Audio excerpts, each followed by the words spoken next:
I used to be very confident physically, emotionally, intellectually, and after the illness, I just lost all of that. And that was sort of horrible to live with.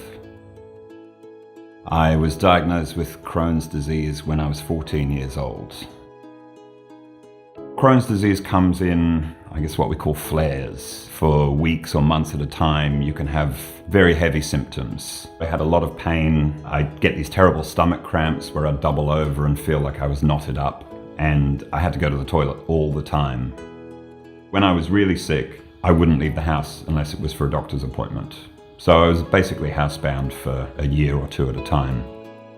When I was trying to get back into working life, I'd go to a job interview and they'd say something like, we monitor how long you're on the toilet. And I think, well, that's terrifying to me. I can't work for a company like that.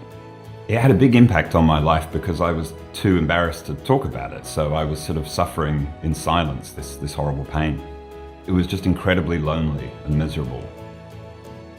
But the first time I did talk to someone else who understood what I was going through, it was so liberating.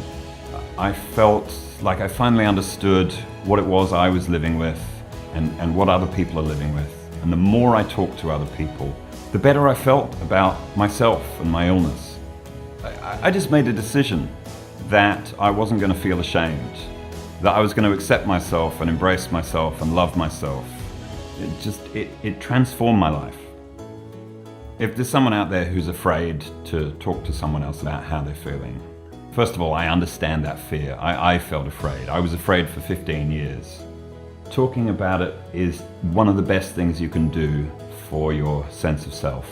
A lot of the time we talk about less talk, more action. Talking is action. You are taking a positive step.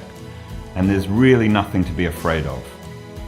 If I could go back and talk to my 14-year-old self, I'd love to just put my arm around him and tell him it's going to be all right. Love yourself, be kind to yourself. In the end, everything's going to be great.